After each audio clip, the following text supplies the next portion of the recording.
Welcome to Hoovie's Garage, the dumbest automotive channel in all of YouTube. And this is the March 1995 issue of Road & Track magazine. And the only way to get me into the library at school when I was a kid was to read these magazines. In the 90s, such amazing cars were coming out, but never did I imagine that I would own one of the cars on the magazine cover of the period, and let alone own one for a very affordable price. But I actually do now.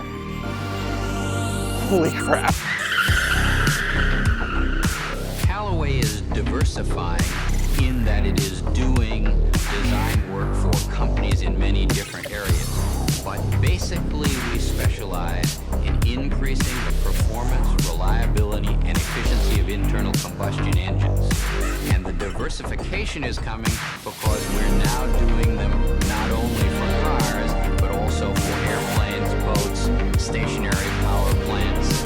Whatever has an internal combustion engine in it is a product that we might be able to enhance, to create a product that you can bring to market and meets all the requirements that a market demands. It demands the performance, but it also demands reliability, efficiency, and we over time have built the ability to do that.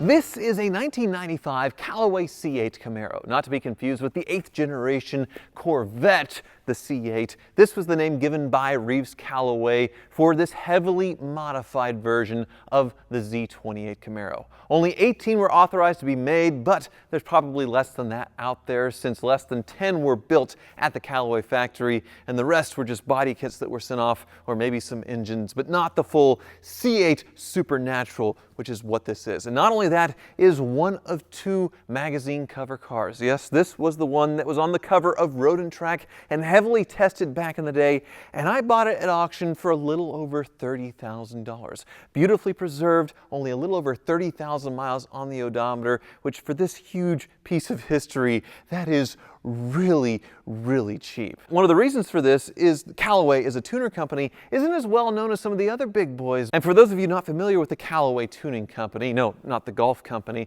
I'll let the founder, the man, speak for himself, only back in 1985.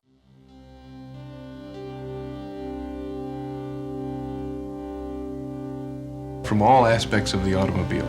You know, the quality of its construction, its handling ability, its ability to put power to the ground, and its sort of fun quotient. It's a good statement about what the company does. It takes a fine quality product, suits it to a particular marketplace, and makes us and the product look good in the end.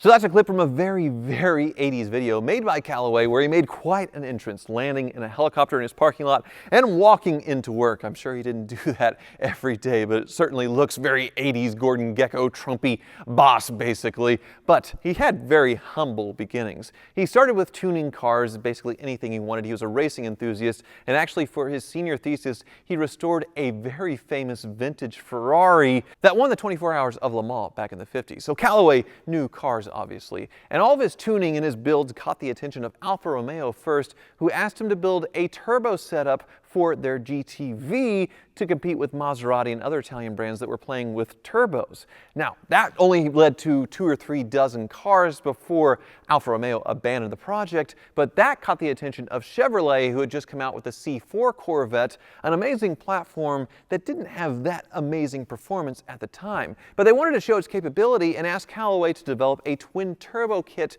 for the C4 Corvette, and actually made him an authorized retailer at Corvette dealerships, where he could build cars or send the parts for dealers to build cars. And from 1985 to 1991, they built about 500 Callaway twin-turbo Corvettes. Now, he had one personal Corvette, a 1988, that he set a speed record with, 254 miles per hour. But it wasn't just a crazy one-off racer. He wanted this to be completely 50-state street legal, still with air conditioning, still with all the comforts of a C4 Corvette. And to prove it, he actually drove the car over 1,000 miles round trip from his headquarters to the track, where they went 254 miles per hour, and then drove it in the rain back home. Over 1,000 miles, and that record stood for the fastest street legal car, 254 miles per hour. Insane in 1988 until about 2010 or 11. That's faster than a McLaren F1, the fastest production car in the world at the time, which went 240 or so miles per hour. The Bugatti Veyron a little bit faster, but keep in mind, this is 1988, which is absolutely insane. So these Corvettes, they were very expensive, but if you look at them nowadays, they're not that expensive considering how special of a car they are. Considering the pedigree, you can buy them for under $50,000. Some sell for 30, 35, 40 in the last couple of years. Compare that to an AMG Hammer, which 10, 15 years ago I saw one sell for like 50 grand. And recent sales have been knocking on the door for those cars for almost $1 million. So for people saying that enthusiast cars are really hard to buy right now because all the rich people are buying up anything that's cool and there's nothing left for normal guys, well, the Callaways still exist. This Camaro came after the twin-turbo Corvettes. They wanted to make something a little bit more reasonably priced than the twin-turbo Corvettes, which were very expensive. They wanted to build something faster than a Dodge Viper or a ZR1 Corvette, but have the practicality of a Camaro, a back seat, something a little more comfortable, and that's what they did right here. So for an additional $30,000 and the base Camaro Z28, a little over $20,000 for 50 grand, less than a Viper or a ZR1, you got something that could wipe the pavement with it. But it wasn't just a lot more horsepower. There were other refinements in the handling and the braking, and then the visuals. I mean, just look at this thing. It looks so different than a Z28. It looks more like a vintage Ferrari, and it is absolutely amazing to look at and drive. And with that, well, let's start the tour. Now, for the last year or so, I've been on an F-body kick, trying to find one, thinking the best one to buy would be a 2002 Pontiac Trans Am, since the last of the Trans Am before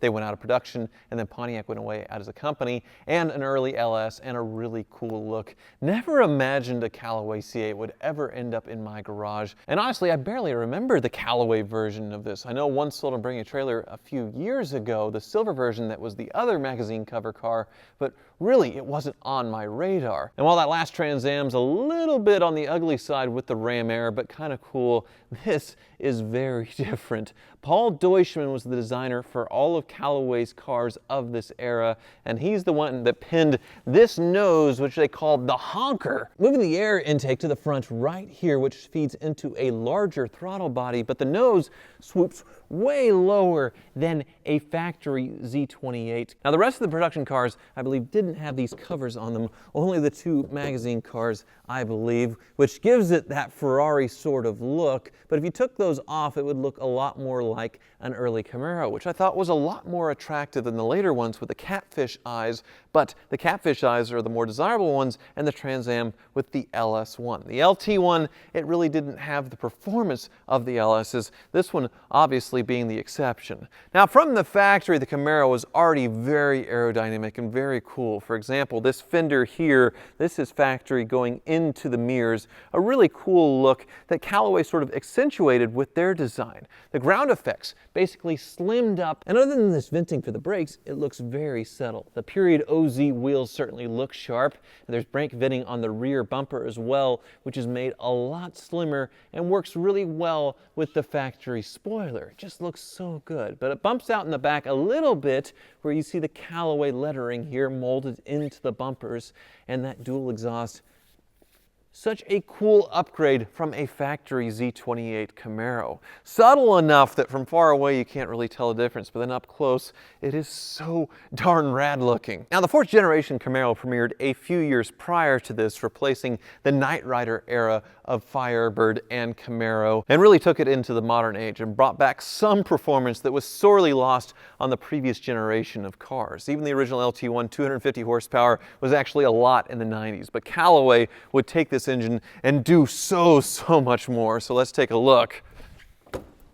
And here it is, the Supernatural 400 LT1. They started with a 350 V8, but stroked it out to 383, so a longer stroke with the pistons, but there's really nothing factory about this LT1. Maybe a little bit factory looking, the intake, but it's actually wider. You can see that honker intake as well, which without any modifications, you could bolt this up to an LT1 and add about 30 horsepower, but there was a lot more done with this engine.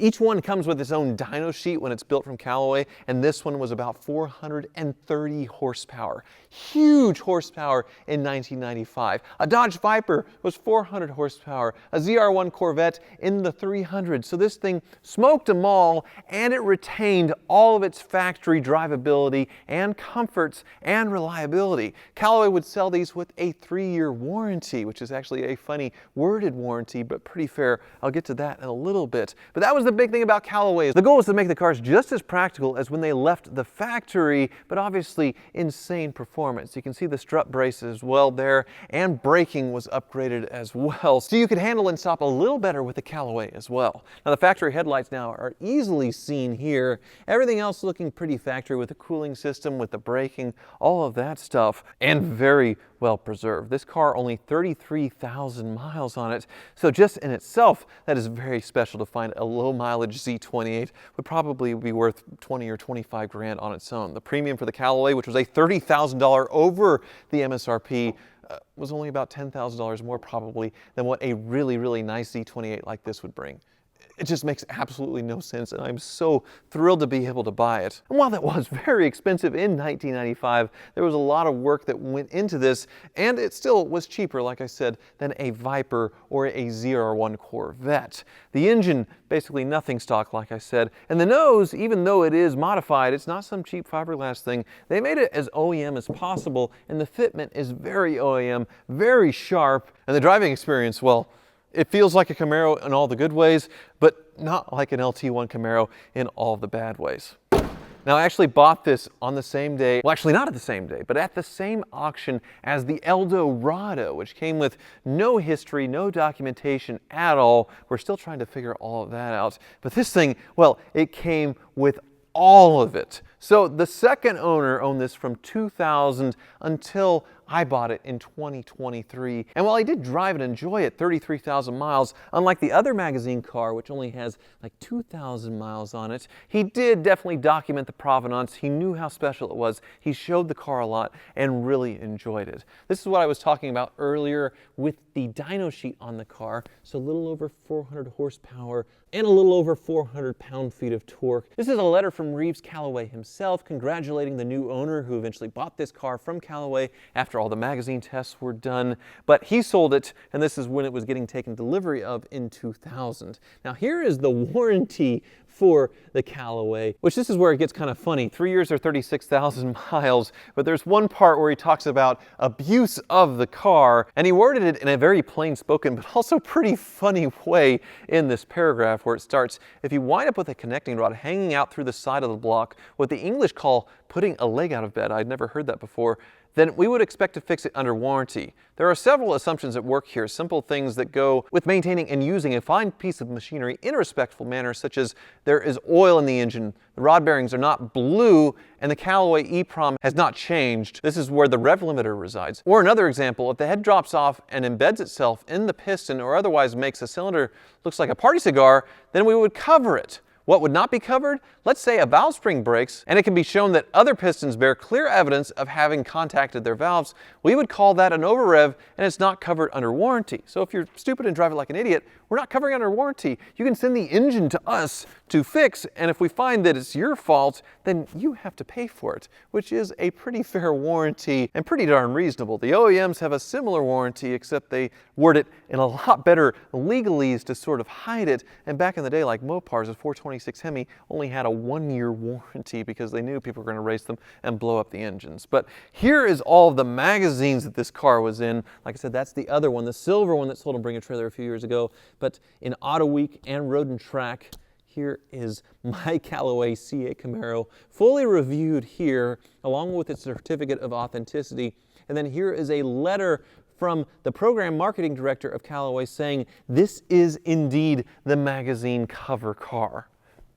It's just so dang cool, and I'm so excited to have it in the garage. And unlike a lot of cars in this era, it doesn't drive like an old Camaro. It drives like something much newer and much more modern, and still it's very practical. So with that, let's take it for a spin. Interior-wise, this Callaway Camaro is very stock. In the magazine, it had a wild interior with different seats and a wood center console. For some reason, all of that got taken out and put back to stock before it was sold. But you see, stock climate control all working, normal factory radio, but the only difference is you have this little badge here, Callaway Supernatural, signed by Callaway himself, the shifter here with the cool Callaway logo, and the floor mats. Otherwise, you would not know from sitting inside that it is totally different from a stock Z28 Camaro. Now, as far as issues, the only one is the ABS light does pop on quite a bit. It's on more than off, but otherwise this thing drives great. Like I said, only 33,000 miles on it, I believe.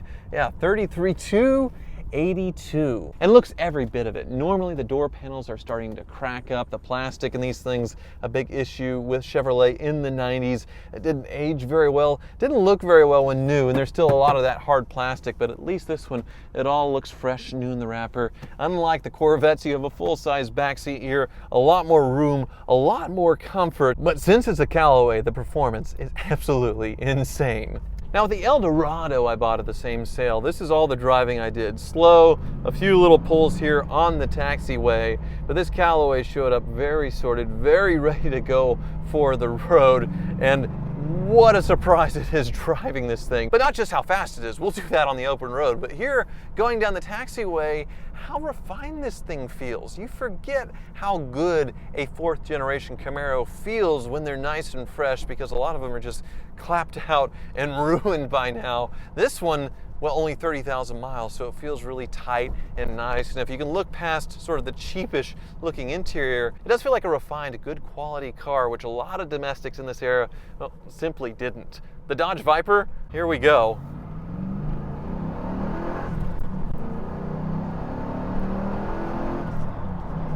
And that was already to 60 right there. The 0 to 60 on this thing back in the day, about 4.5 seconds. Very impressive for 1995. Faster than most performance cars of that era in what was a Z28 Camaro.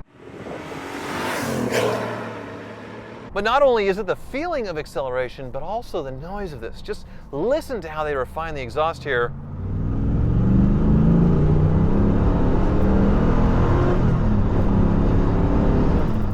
It sounds more like an LS than an LT1.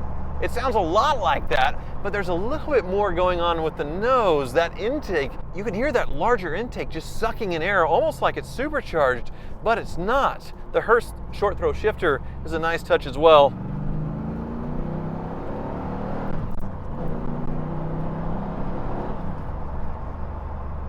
This does not feel like a 1995 Camaro. Oh, well, there's the ABS light. So there is something for the car wizard to look at on this thing. And it hasn't been used that much in the last 10 years or so. The seller's been trying to sell it off and on for quite a while. You do have to be a little careful with the throttle. It is not an on-off switch. Otherwise, you would break traction like I just did very easily. So darn cool. Now Callaway, they still make cars to this day. You can pre-order a C8 mid-engine Corvette tuned by them, and Camaros and such. And those cars are still hitting magazine covers or making waves on the internet to this day, just like how they were in the 1980s with the twin-turbo Corvette and this Callaway C8 Supernatural. I feel so honored to own one of these, supposedly one of 18, but who knows how many were actually built and how many actually survive. And for the same money as, well, what a low mileage C5 Z06 would go for, or Honda S2000, both great cars, but they made so many of them and they are so worshipped by people, but they got priced in recent years to stupidity, and it's why I haven't bought one. The market has spoken with them, but it hasn't really spoken, or at least spoken with much enthusiasm on the Callaways yet.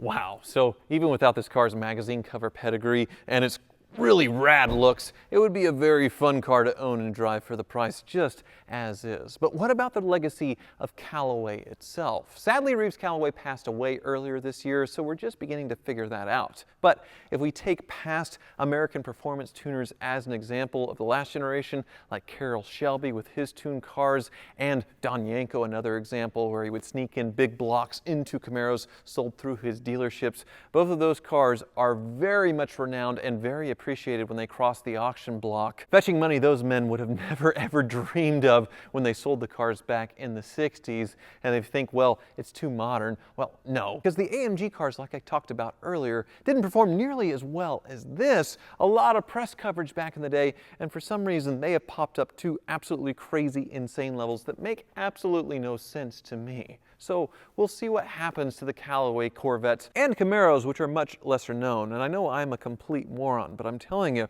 right now, if you want a cool car, something to own that is totally legendary, a twin-turbo Corvette, or if you can find one of these, would be a pretty good way to go. And long-term, if you care about, which I really don't, I don't see how you can lose.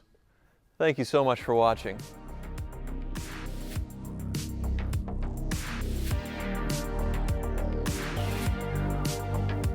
Quality is what does it for me. When I look at the history of other people in this business, the ones that stand out in my mind, the ones that are remembered today, the ones that made a genuine contribution, did it by concentrating on quality.